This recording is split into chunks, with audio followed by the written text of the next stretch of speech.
What's a secret you won't share with anyone in person, but you are willing to share anonymously?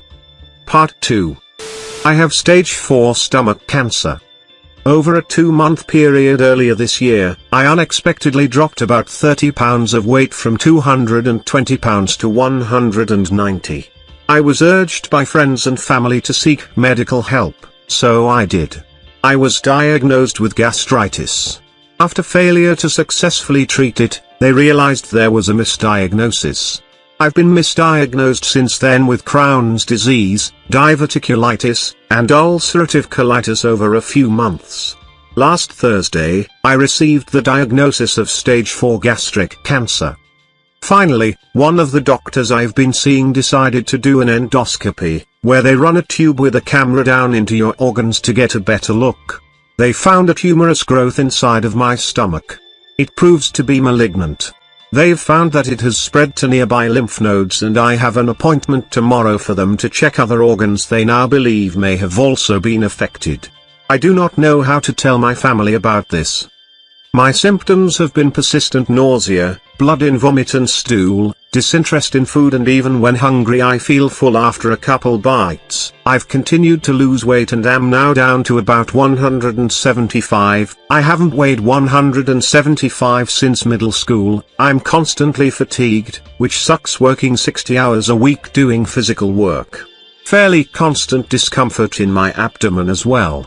I've been diligent in hiding all of this from my wife, kids, parents, siblings, co-workers, and friends.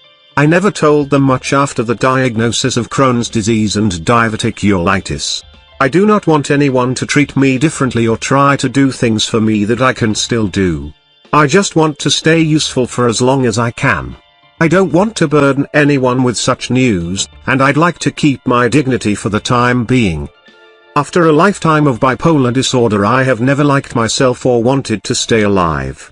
I had a successful suicide attempt 12 years ago but was revived shortly after by emergency medical services. 3 years later I tried again and failed. Less than a year later I was Baker-acted for starting to set forth a plan to kill myself. I have always hated myself and thought of suicide.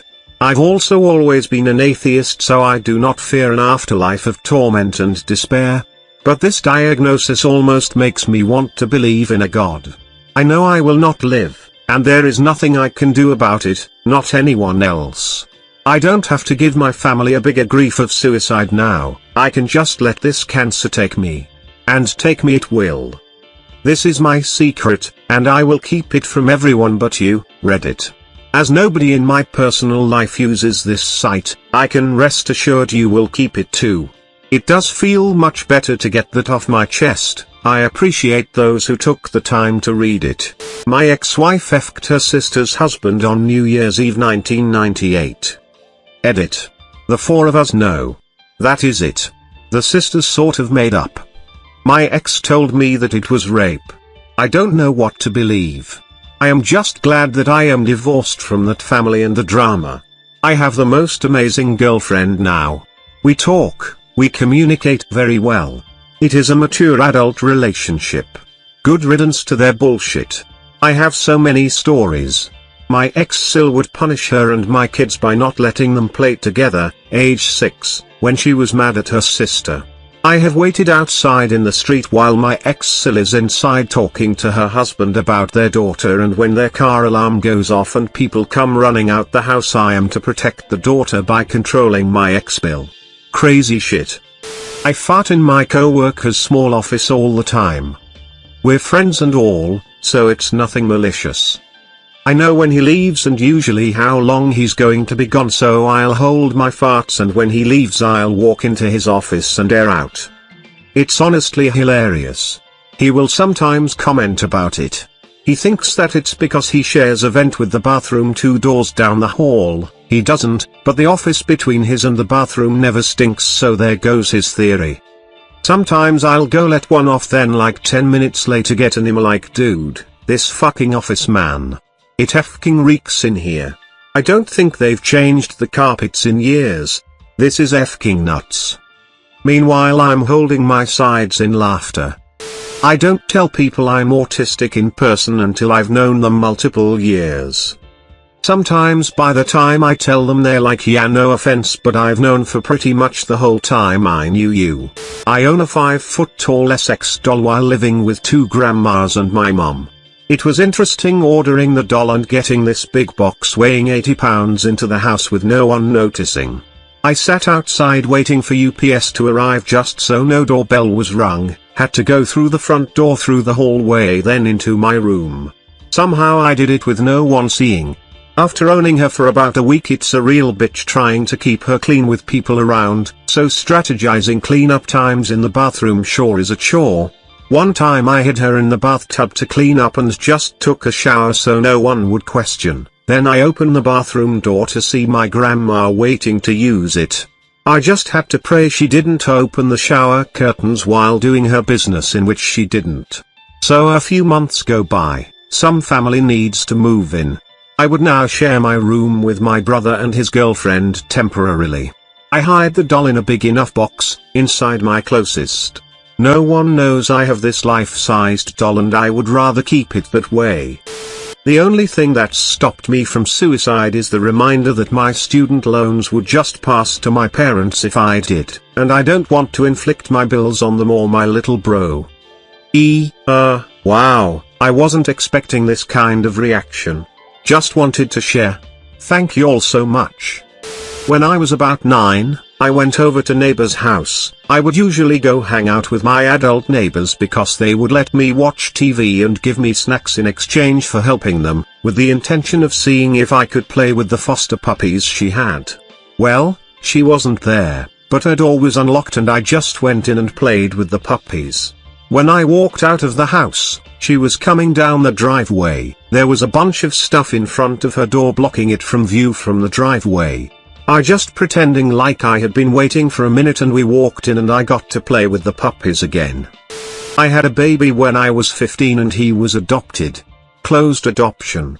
Most painful thing I've ever gone through. He turns 18 in a few months and if he so chooses, he can find me. I'm married and have kids now, and my kids have no idea he exists. I really want to meet him, but I'm terrified he's got mental disorders like his biological father, who is now in prison for murder. I have 2. That I have night terrors that I can't even explain. Usually dealing with bizarre scenes you'd see out of an American Horror Story episode. Usually about friends, family, acquaintances, old friends I haven't seen in years. Literally anyone, to the point of waking up crying and being scared to sleep. That I think I am actually developing Alzheimer's at age 23. I have a hard time remembering anything nowadays. I couldn't even tell you what I did yesterday. It's as distant as being 5 years old in my mind. I don't tell anyone because I don't like the feeling of people thinking there is something wrong with me. I already struggle with the idea that I actually have autism and everyone just interacts with me to be nice. The reason my friend wrecked and totaled my four-wheeler was not because he fucked up. It was because I flipped it a week earlier and had not completely fixed the steering. In my defense, this friend was an asshole, and he never once asked to use my four-wheeler. Still, someone could have seriously been hurt. My fiance is the only person I actually enjoy being around. I don't really say that out loud because it puts unfair pressure on her and exposes my antisocial tendencies. I wasn't always this way. It kind of happened over the past 6 or 7 years after a deep depression and struggle with drugs. I've been happy and drug-free for several years, but I haven't been the same. When I make myself hang out with friends, I generally sit there thinking about how long I should stay before I can duck out and go home without looking like an asshole. It's hard for me to have conversations with people because I just think things like, when are they going to leave me alone? Or when can I leave? I'm pretty good at hiding it and have several people who consider me to be their friends, but I secretly get no enjoyment out of those relationships. I'm not sure why my fiancée is different, but it makes me very afraid of losing her. I'm almost positive I won't find anyone else that I will be able to love like I do her.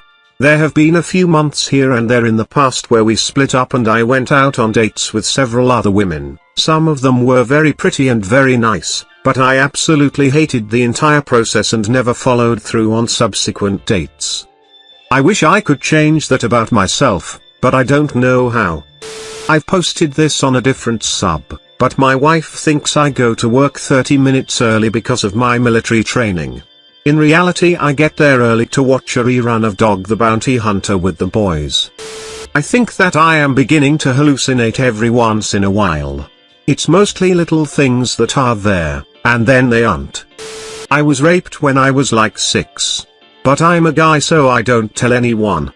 I told a therapist once and she was like, how do you know? Like, honestly, don't fking asking me that I know what fking happened. Edited asking to ask. Also, I'm glad this is starting to be taken more seriously, judging from these comments. When I was a kid, I had Sims 2 for PS2. I would make my sim wahoo and let the controller vibrate on my clit. I made my sim continuously wahoo. I was a weird kid. The real reason my arm is broken is because I now owe a seemingly unobtainable amount of money to the wrong people, all because I tried to help my deadbeat brother out of a bad situation. PSA time, people. Drugs can ruin not only your life but your family's life as well. Update, I'm still alive and have cut my brother out of the equation. I won't be talking with him or his circle anymore. I am going to disappear for a while and try to rebuild elsewhere. For those who want to help, seriously. Thank you. I do not deserve a single bit of it. Under advice of an internet stranger, I am not going to stir the pot publicly with more details. But I'm happy to share stories via PMs. One time my wife and I got really drunk. The scallops she ate weren't sitting well, so she went to sit on the floor of a hot shower. I join her and we are just sitting there hugging and she suddenly pukes all over me. Not too bad as we are in the shower anyway. A little later she has to pee, and since neither of us want to move, I tell her to just go. So she does, on me. I'm deeply afraid of death. I'll remember that I will die someday, and have a panic attack. It's been happening on and off since I was a child, and the first ones were around Christmas, so I now hate it. No one but my close friends know, and it sucks because everyone I talk to a therapist about it, they write it off as something else. Like being afraid of growing up. Dude, no, I just told you, it's death. Now that I'm single, I'm finding these panics harder to manage. I don't know what to do. Edit, holy hell, I'm thankful for all of the people who took the time to comment on this. If any of you want to talk, shoot me a PM, there's obviously more people that feel this way than I thought, and sometimes, it helps to talk. My rapist's name is Ian. I don't think I've ever even typed that out before. Thanks for the gold, internet stranger less than 3. Added, the other people sharing and speaking out is moving. Thank you all so much for being brave and for continuing the conversation. Well, it's a secret my mom confided in my GF, somehow not expecting her to tell me. I found out a month ago. Still has me fucked up. My dad had committed suicide when I was 2 years old. 2 days before Christmas. It always left me wondering why. I'm 24 now and just found out.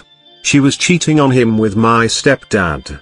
She had also told him he would never see me again. So he took his own life at his place of work after hours cause he didn't know where else to go. I always thought my middle name being my stepdad's first name was just a coincidence. Because I don't remember him coming into my life until a couple years later. My mom found out she was pregnant with my little sister 3 days after my dad's death. I've always resented my stepdad before cause he burnt all my baby pictures with my dad in them and I never knew why. I look nothing like my stepdad BTW and still haven't confronted my mom. Edit, I've read most of your comments and I'm still going through them. Thank you all, especially you NJ Cube, and I'm going to take his advice and when the time comes talk to my mom and forgive her. Also thank you from whoever for the Reddit gold.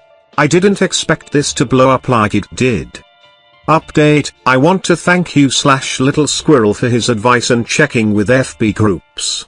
I have a couple leads, so I'm going to see if the people who responded had any pictures of him in high school.